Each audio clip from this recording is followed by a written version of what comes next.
Hello, fellow knights. Welcome back to another video. I've watched the Mandalorian Grogu, and I gotta say I liked it. I thought it was a pretty fun movie. I came in not having high expectations of the film. Um, I came in there with just I'm just gonna have fun. Kind of expecting this to feel kind of like the first season of the Mandalorian on the big screen. And obviously, it's going to be like one of those like other missions that Din Djarin and Grogu is going to be on. That so happens going to pertain the hoods based on the trailers, and I was right. And this will contain spoilers, so if you guys don't want spoilers, get the hell out and come back on your watch the movies. I guess. So that's pretty much the plot. Well, the Mandal Din Djarin and Grogu they pretty much work for the New Republic, and essentially, Din Djarin is goes on this icy planet to get this Imperial, right? Pretty much kills the Imperial. Seb from Rebels lectures Mando saying it'd be better live, so that way that bad guy can lead us to the other bad guys. Which sure is fair. That's a fair criticism. Um, but then like the big boss lady of this film said that, hey, I need you to go through Jabba's the Hut Homeland World. I don't know why I'm spaced on the name right now. Talk to the Huts. Guess they got information on this mystery person that we need help to bring in. So Din Djarin goes to the Hut homeworld, which is called now Hutta, and it's the twin that we were introduced to from Book of Boba Fett, which are Jabba the Hutt's cousins, and they're saying that Rata has been missing, bad crowd in the Gladiator games. We need you to go and get him for us.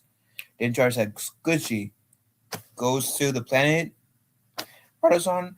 When we meet up with Rata, he says I don't want to go to with my cousins because they're gonna Jabba's gone and there's a power vacuum. And what my father had is currently to me, and I don't want that power. Okay, so then what's the word? Um, Din Djarin goes to the boss that has like Raja's last match in. I gotta give by Rata out. We're gonna kill him, and Mano somehow gets knocked out. Has to fight Rata for our fist match, which pretty much lets Rata win, and then go into a death match, which is like that came from New Hope. Long story short,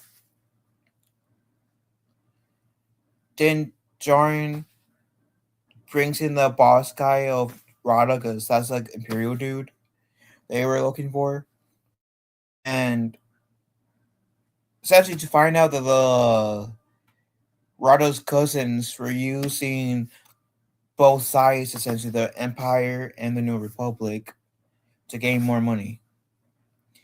And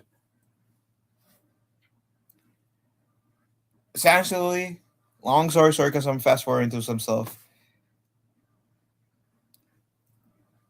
Obviously, then Jordan comes on saved, and the cousins are dead by their version of a Rancor, lizard dragon looking Rancor that it looks like it needs some motion. I ain't lying. It looks like it needs some motion. So long story, like I thought it was a pretty fun movie. It wasn't the best Star Wars movie I've seen. I mean, this isn't a horrible way to return to Star Wars. It was very safe. And after like a lot of this content that they've been putting out, I can't blame them for wanting to go the safe route. Granted, that would have been I would have loved to have seen a bit more from this movie, but I think my favorite scene is when after Din Djarin goes to the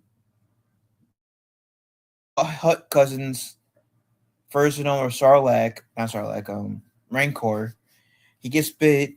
That bite is poisoned, and after Grogu, um, administers the antidote to Mando, like Grogu sleeps in between Din Djarin's like arm and armpit, and the reason why that's my favorite, which is also the reason why, is because it kind of brought me back a little bit to when I had Nemo, and the times I didn't feel so good when I had my was one of my wisdom teeth taken out, when I had COVID, when I felt sick, or even a few times when I would sleep downstairs. Nemo's last week or two of his life, Nemo, for the most part, when like will want to like come to me and sleep when I'm, especially when I'm not feeling so good. I think the last week of his life was more so like he didn't feel so good and he wanted that comfort, which I didn't mind because I was his father. I loved being giving him comfort when he needed, like the paternal side of me came out. Anyways, and Nemo would like sleep in between my arm and armpit for the most of the time, or like on my chest or whatever. Nemo would sometimes sleep with me, and that moment when Grogu was sleeping in between Mando's arm and armpit brought up so many memories for me of Nemo. Pretty much doing the exact same thing, and now honestly made me almost teary eyed. So that has to be my favorite part because my relationship with Nemo with everyone who's seen like either like old videos or old streams or of mine, or even like video called me, or even see my pictures with Nemo and on it, whether it's on Twitter, Facebook, knows me and Nemo were so close that Nemo was my little shadow and I was his big protector, kind of like Grogu and Mando is. And so like that hit me really good. Like, that hit me talking to my heartstrings. So that has to be my favorite part because of the whole Nemo thing. And like I said, this isn't a Star Wars movie. I'm not going to pretend this is the best Star Wars movie, but I'm not going to say that this is the worst Star Wars movie. There's Rise of Skywalker, The Last Jedi, the Holiday Special. More so, the Holiday Special and the Rise of Skywalker definitely competes for that. Whether you want to go like, and like, the Rise of Skywalker is the movie, in my opinion, in Disney's canon. The Holiday Special is the worst Disney movie. I mean, it's the worst Star Wars movie in the what's considered as Legends canon. So take your pick. So, point is, there's been worse Star Wars movies. There have also been better Star Wars movies. I would say this is like mediocre. I'll give this a 6 out of 10 at most. But like I said, not the worst, not the best, but I enjoyed it. So, and I did like how this movie had some character development. for Grogu. And I will say this. I would like to see um Grogu get aced up. I think I made a video not that long ago that says how pretty much saying that I would like to like see more character development from him. That Lucasfilm can't only rely on Grogu's cuteness forever, and I do believe that they can, because it can only last for so long before people get tired of it, and there are some people who are getting tired of it, and I'm happy that they didn't really use Rhoda as a baby that often. Maybe used it twice, once in the Clone Wars movie and once in the uh Clone Wars series. Maybe in the series. Point is, they didn't use Baby Rota the Hutt that often. I feel like they're like heavily relying on Grogu's cuteness. Sure, I like the character development that he had in this movie, and I would like to see more character development of his in going forward.